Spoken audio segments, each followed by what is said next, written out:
कि आपने इतना अमूल समय दिया। देना भी चाहिए, इसलिए देना है क्योंकि ये कबीर की धरती है और कबीर के ही दोहे से मैं अपने भाषण को प्रारंभ करूंगा। और मेरी दिली इच्छा है, ये पीछे जो यूथ बैठा है समाजवादी पार्टी का रणबांकुरा, मेरे अभिवादन को स्वीकार करेगा। धीरे धीरे रे मना, धीरे धीरे सब होए, माली सींचे 100 घड़ा, ऋतु गावे फल होए। ऐसी नर्सरी में आज मुझे बोलने का मौका मिला, इसके लिए मैं धन्यवाद देता हूँ। यस यम अशरफ इंटर कॉलेज सालेपुर में भाई प्रबंधक जी, आपने जो बैठने का इन समाजवादियों को जगह दी, इसके लिए धन्यवाद। और धन्यवाद नम आंखों से इसलिए, अब मेरी नम आंखें इसलिए हो रही हैं कि आज वीर गद को प्राप्त होने वाले और परमवीर चक्र बलिया के धरती के नौजवान वीर अब्दुल हमीद की जयंती भी है। मैं उन्हें भी नमन आंखों से नमन करना चाहता हूं। यहां से जाने के बाद यूट्यूब पे मेरी बहनों मेरे भाइयों जरूर उनके जीवन चित्रण पे पढ़ना, ये भी मैं कहना चाहता हूं। मैं ज्यादा भाषण नहीं करूंगा। यहां समाजवादी पार्टी के संकट मोचन बैठे पूर्व विधायक जनाब अब्दुल कलाम साहब, रोलिक यादव जी जो समाजवादी पार्टी के प्रदेश सचिव हैं और समाजवादी आंदोलन के साथी हैं, भाई राम वृक्ष यादव जी का जलवा मैंने उस समय देखा था जब मेरे नन्हे कदम 2002 में समाजवादी आंदोलन को गद दे रहे थे।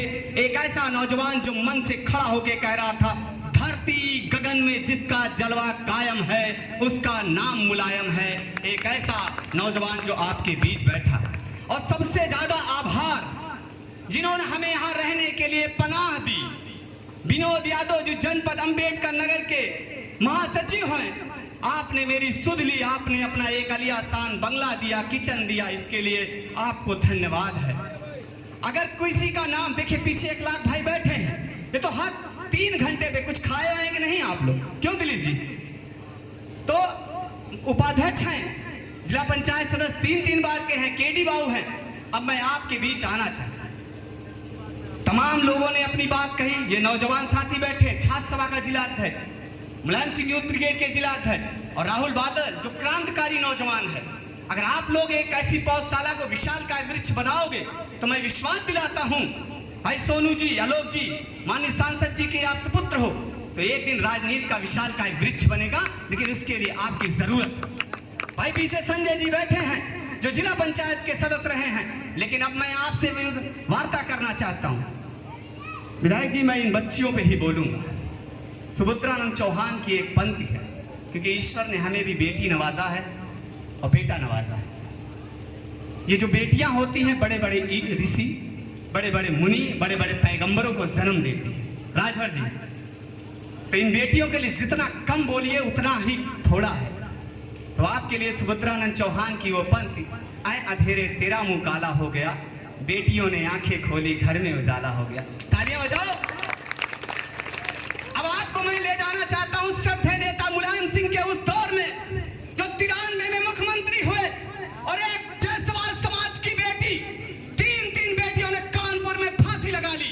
और जब फांसी लगाई तो वहां के जिला अध्यक्ष से श्रद्धेय नेता मुलायम सिंह ने मुख्यमंत्री रहते पूछा कि 3 बेटियों ने, बनिया समाज की बेटियों ने फांसी क्यों लगा ली?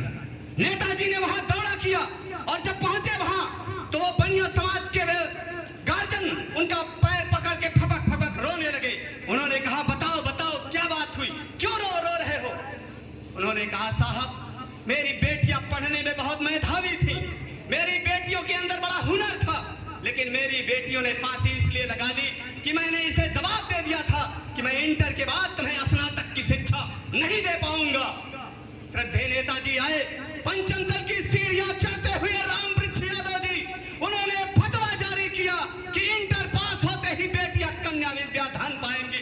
ये हमारे नेता की सोच थी।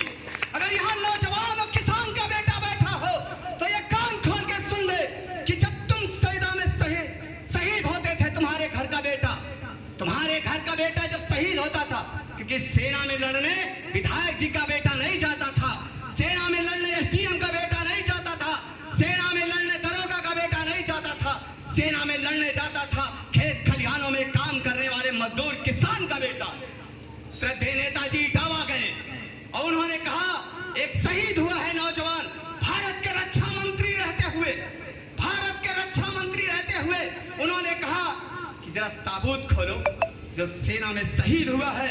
सम्मानित रोलिक यादव जी, मैं उसके दर्शन करना चाहता हूं, मैं उसका प्रतिबिंब देखना चाहता हूं। सेना के सेनापति ने कहा साहब लहास तो नहीं आती, साहब लहास तो नहीं आती, सिर्फ ताबूत आता है, ताबूत में वर्दी आती है, जूता आता है और टोपी आती है। साहब वारे श्रद्धेय नेता मुलायम सिंह यादव रक्षा मंत्रालय की सीढ़ियां चढ़ते हुए उन्होंने यह फतवा जारी किया भारत सरकार के थल सेना वायुसेना को कि अगर अब किसान का बेटा शहीद होगा तो उसका पैतृक शरीर उसके गांव में आएगा और हल्के का एसडीएम, हल्के का तहसीलदार उसको सलामी देने का काम करेगा। ये हमारे नेता की सोच थी। और सुनिए, जितने समाजवादी यहाँ बैठे हैं, जब आप जाते हो मंडी की तरफ से कार्यालय पे तो आप देखते होंगे कि बोरा बिछाकर कोई तरोई बेच रहा है, कोई लौकी बेच रहा है, कोई भिंडी बेच रहा है। तो अशरफपुर बाजार में भी बेचता था, खलीलाबाद में भी बेचता था और धनघटा में भी बेचता था। लेकिन जैसे ही वो बोरा बिछा लेता था, जैसे ही वो बोरा बिछा लेता था, तयबाजारी वसूलने वाला 10 रुपया उससे मांगने चला आता था।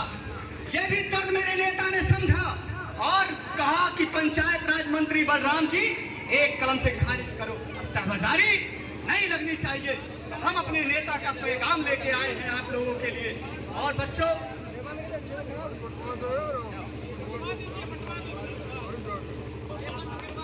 बारिश आने के नाते अब कार्यक्रम को समाप्त किया जाता है।